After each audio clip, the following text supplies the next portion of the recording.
स्वागत है एक बार फिर से आपका आवाज अड्डा में। आज बातचीत हो रही है भारत जोड़ो यात्रा के उत्तर प्रदेश प्रवास पे, जो 3 जनवरी से शुरू होने वाला है। लेकिन उसमें अड़ंगा तो नहीं कह सकता, मतलब उसमें जिन दलों को उन्होंने इनवाइट किया था, जो उत्तर प्रदेश के सबसे प्रभावी दल हैं, वो लोग आने को तैयार नहीं है। सभा कह रही उनको चिट्ठी नहीं मिला। तो जी कोई व्हाट्सएप, कोई ईमेल नहीं है और कोई दस्ती भी नहीं है। और व्हाट्सएप यूनिवर्सिटी का आप विरोध करते हो, कह रहे व्हाट्सएप पे कोई मेल, ऐसा कैसे मान लेंगे व्हाट्सएप पे गया? नीरज जी, सबसे पहले तो मैं एक बात कह दूं कि मैं कभी किसी भी व्यक्ति पर व्यक्तिगत बातें नहीं कहता, ना मैं किसी को बोलता हूं तो भारतीय जनता पार्टी के प्रवक्ता है या आरएसएस के प्रवक्ता है, समाजवादी पार्टी के प्रवक्ता है। खैर वो एक अलग सवाल है, किसी ने कहा है तो मैं उसको सिर्फ उस संदर्भ में इस बात को कह रहा हूं। देखिए, मैं पहले भी कह चुका हूं, दोबारा इस बात दोहरा देता हूं कि अगर भारत जोड़ो यात्रा से कांग्रेस पार्टी का कद बढ़ेगा या भारत जोड़ो यात्रा से राहुल गांधी का कद बढ़ेगा, तो जाहिर सी बात है उसमें सबसे ज्यादा बेचैनी कहां पे होगी? वो जो भारत जो बीजेपी या भाजपा विरोधी जो दल है, उन्हीं को बेचैनी होगी। अगर राहुल गांधी बड़े नेता राष्ट्रीय स्तर पर स्थापित हो जाते हैं, जैसा कि है वो पहले से, लेकिन अगर और उनका कद बढ़ता है या कांग्रेस पार्टी और मजबूत होती है, तो उत्तर प्रदेश में वो किसका वोट काटेंगे? वो बीजेपी का वोट तो काटेंगे नहीं ना, वो तो समाजवादी पार्टी का वोट काटेंगे या फिर बीएसपी का वोट काटेंगे या फिर जयंत चौधरी का वोट काटेंगे। तो जाहिर सी बात है ये विशुद्ध तौर पर राजनीति है और राजनीति में हर दल को अपनी पहचान और अपने सामाजिक आधार को बचाए रखने का पूरा अधिकार है और वो करता भी है। इसलिए मैंने कहा कि ये व्हाट्सएप का जमाना है, इंटरनेट का जमाना है, स्मार्टफोन का जमाना है। ये मैं मानने को तैयार ही नहीं हूं कि न्योता गया और न्योता नहीं मिला, या तो न्योता भेजा नहीं गया या न्योता मिला नहीं। तो ये इसको किनारे रख दीजिए। एक फोन आज के जमाने में राहुल गांधी उठा के अखिलेश यादव से बात कर सकते हैं, अखिलेश यादव राहुल गांधी से बातचीत कर देते हैं। It will not take more than 10 seconds, लेकिन फिर भी ये बातचीत हो रही है।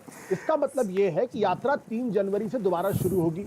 आज 28 तारीख है, तो अभी भी 4-5 दिन बाकी है। बहुत कुछ इसमें अगर दोनों नेताओं के बीच में, दोनों पार्टियों के बीच में अगर तय हो जाएगा तो फिर वो साथ साथ चलते दिखाई पड़ेंगे। लेकिन मेरा फिर भी मुझे आपको मालूम है, हमेशा मैं अपनी गर्दन कटाने के लिए तैयार रहता हूं। मेरा अभी भी साफ तौर मानना है कि अखिलेश यादव राहुल गांधी के साथ उत्तर प्रदेश में मार्च नहीं करेंगे। समाजवादी पार्टी समर्थन देगी, समाजवादी पार्टी की तरफ से कोई आदमी वहां जा सकता है खाना पूरी के लिए, खाना जो भी आप कह लीजिए उसको, कोई देखिए, अरे दोनों बातें आप एक साथ कैसे कह सकते हैं? भाई देखिए, रोटी एक है, एक आदमी अचानक नजर आएगा तो बाकी लोगों के लिए तो रोटी कम पड़ जाएगी ना। आधे में अधगर, आधे में सब घर, मतलब वही चल रहा है आज तो। नहीं, बीजेपी का वोट समाजवादी पार्टी नहीं काटेगी ना, कांग्रेस पार्टी बीजेपी का वोट नहीं काटेगी ना, वो तो भाजपा विरोधी वोट। आशुतोष जी, फिर ये पूरी चर्चा की बहस जो आशुतोष वर्मा जी कह रहे हैं, आप कह रहे हैं, दुबे जी कह रहे हैं, हर्षवर्धन कह रहे हैं, केवल सरल जी को छोड़ के, कि ये बात सीधे सीधे 24 पे जाती है। लेकिन आप ये कह रहे हैं कि इस पूरी यात्रा को या जो कुछ भी यूपी में हो रहा है उसको विपक्षी एकता के नजरिए से मत देखें। मैं क्यों ना देखूं, मुझे आप ये बताइए। नहीं, मैं सुनिए, सवाल तो सुनो ना। आप कह रहे हैं ना कि इसको विपक्षी एकता के तौर पे मत देखिए। मैं क्यों ना देखूं, मुझे ये बताइए कि क्या राहुल जी और अखिलेश जी पिछले 2-4 साल में, 1-2 साल में कभी साथ बैठ के चाय पिए? मायावती जी के साथ कभी मिलने गए? नहीं, सवाल तो सुन लो आप मेरा।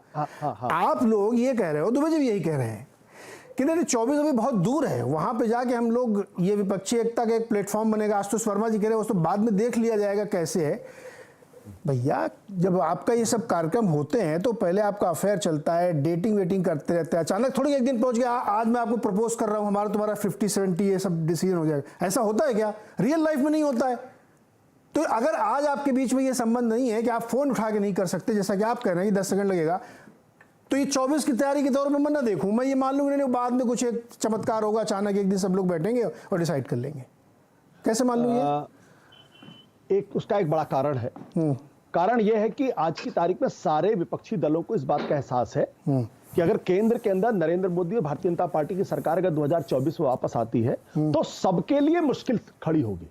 यह समझ सारे विपक्षी दलों के अंदर है, जैसे कि 1988-89 में थी कि अगर राजीव गांधी की सरकार के खिलाफ आपने देखा कि ज्योति बसु लाल कृष्ण आडवाणी, जो बिल्कुल धुर विरोधी एक दूसरे के, वो एक डिनर टेबल पर आके खाना खाने के लिए तैयार थे और अंत में उन सब लोगों ने मिलकर विश्वनाथ प्रताप को समर्थन दिया और फिर वो सरकार गई। तो क्या उसके लिए कोई 1.5 साल पहले कोई योजना बन चुकी थी क्या? धीरे धीरे ही बर्फ पिघलती है और अखिलेश यादव राहुल गांधी के बीच में बर्फ पिघली हुई है, ऑलरेडी पिघली हुई है। ये एक मोडालिटी नहीं, ये एक तरीका हो सकता था। नहीं आशुतोष जी, नहीं आप ना सरलीकरण कर देते हैं। ये एक तरीका हो सकता था जहां पे लोग मिलते, एक माहौल बनता। ममता बनर्जी की पार्टी का आज शाम का स्टैंड मैं बता रहा हूं आपको कि वो बिल्कुल सहमत नहीं इससे। वो कह रहे नहीं ये क्या तरीका है, कभी बात नहीं की हो, आप अचानक से आप यात्रा निकाल रहे हैं और आप एक्सपेक्ट करेंगे मैं आपका समर्थन करें इसमें। मैं आपको बता देता हूं, 1989 में जब चुनाव चल रहा था तो कई दलों के बीच में फ्रेंडली कंटेस्ट हुआ और कई ऐसे, विश्वनाथ प्रताप सिंह ने साफ तौर पर लाल कृष्ण आडवाणी के मंच पर और लाल कृष्ण आडवाणी को अपने मंच पर जाने से मना कर दिया पब्लिकली। ये सब पब्लिकली डॉक्यूमेंटेड हिस्ट्री है। इसका मतलब क्या हुआ? क्या विश्वनाथ प्रताप की सरकार को लाल कृष्ण आडवाणी ने समर्थन नहीं दिया? समर्थन दिया था। भाई राजनीतिक दल है, वो राजनीतिक दल they will take their pound of flesh, और वो उस पाउंड ऑफ फ्लेश के लिए जितने हद तक बार्गेनिंग करनी पड़ेगी बार्गेनिंग करेंगे वो लोग। अगर मैं फिर कह रहा हूं 1989 में अगर ज्योति बसु लाल कृष्ण आडवाणी साथ बैठ के खाना खा सकते हैं, विश्वनाथ प्रताप सिंह की सरकार समर्थन दे सकते हैं, तो अखिलेश यादव राहुल गांधी में दिक्कत नहीं पैदा होगी। हाँ, प्रॉब्लम तब होगी जब समाजवादी पार्टी भाजपा के साथ जाने की बात करे। आज वैसी स्थिति नहीं है, तो सबके समझ में आ गया है कि बीजेपी। आशुतोष जी, ये बात आज थोड़ी समझ में आई है, दिक्कत और पैदा हो जाएगी। आज थोड़ी समझ में आई है। 2019 के बाद से, ये पहले से, लेकिन चलो 2019 के बाद से मान लो समझ में आ रही थी। प्रयास मुझे बताइए ना, एक प्रयास मुझे बताइए कि ये प्रयास विपक्ष ने किया, इसलिए सवाल बार बार उठ रहा है और इस चर्चा में लगातार ये बात साबित हो रही है कि अगर बीच में इतने मतभेद हैं कि आप। आपसे एक बात कह देता हूं, फिर मैं एक बात आपसे कह देता हूं, ये मतभेद 2024 मार्च तक भी रहेंगे। तो अगर चुनाव डिक्लेयर तो फिर कैसे होगा ना? हर्षवर्धन जी ये बताइए मुझे कि कोई अपना टर्फ छोड़ना नहीं चाहता। 1989 में हुआ ज्योति बसु लाल, जो लॉजिकल है, मैं आ रहा हूं वर्मा जी आपके पास, ये अपना टर्फ कोई नहीं छोड़ेगा और कांग्रेस को ये लगता है कि सब कुछ हो जाएगा और आशुतोष जी को भी लगता है कि सब एक साथ बैठेंगे हो जाएगा। भूमिका बननी पड़ती है, भी बहुत समय नहीं लग गया, 1.5 साल है।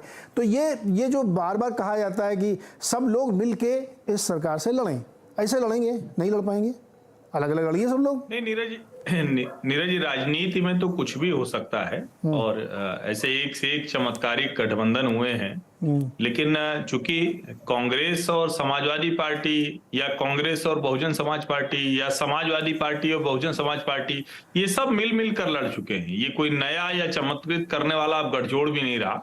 और मुझे तो ये भी लगता है कि हम में से कोई एक कम होता पत्रकारों में से, लेकिन यहाँ आम आदमी पार्टी के प्रवक्ता की बड़ी सख्त जरूरत थी। और मैंने इनवाइट ही नहीं किया तो मैं क्या बुलाता हूं उनको, तो चिट्ठी भी नहीं लिखी उन्होंने। नहीं, इसीलिए दरअसल असली मूल बात ये मैं यही कहने जा रहा था। ये देखिए, पटेल जी ने कहा सिर्फ लाइक माइंडेड बुलाया, आम आदमी पार्टी लाइक माइंडेड नहीं है तो नहीं बुलाया उन्होंने। नीरज जी, जब आप कहते हैं कि लाइक माइंडेड और ये हमारे लाइक माइंडेड नहीं है, तो इसी से आप सोचिए कि ये नफरत तो कांग्रेस पार्टी और राहुल गांधी के भीतर है ना। ये लाइक माइंडेड और गैर लाइक माइंडेड क्या होता है? आप कह रहे हैं कि नफरत है देश में, तो क्या आप कह रहे हैं कि आम आदमी पार्टी भी नफरत फैलाती है? और मैं इसीलिए कह रहा हूं कि इस डिबेट में आम आदमी पार्टी को होना चाहिए। आप आज के कैनवास को देखिए, आज का पॉलिटिकल कैनवास ये कहता है कि 2 राज्यों में आम आदमी पार्टी की प्रचंड बहुमत की सरकार है। गुजरात में आम आदमी पार्टी एक मजबूत स्थिति में पहुंची है। अब उनकी राजनीति मुझे कम ठीक लग सकती है, मैं कई बार उसकी आलोचना कर सकता हूं, लेकिन हम लोग पत्रकार हैं, राजनीतिक विश्लेषक हैं। आज जो बात कर रहे हैं उसमें आम आदमी पार्टी को एकदम से डिस्काउंट करके कैसे चल सकते हैं?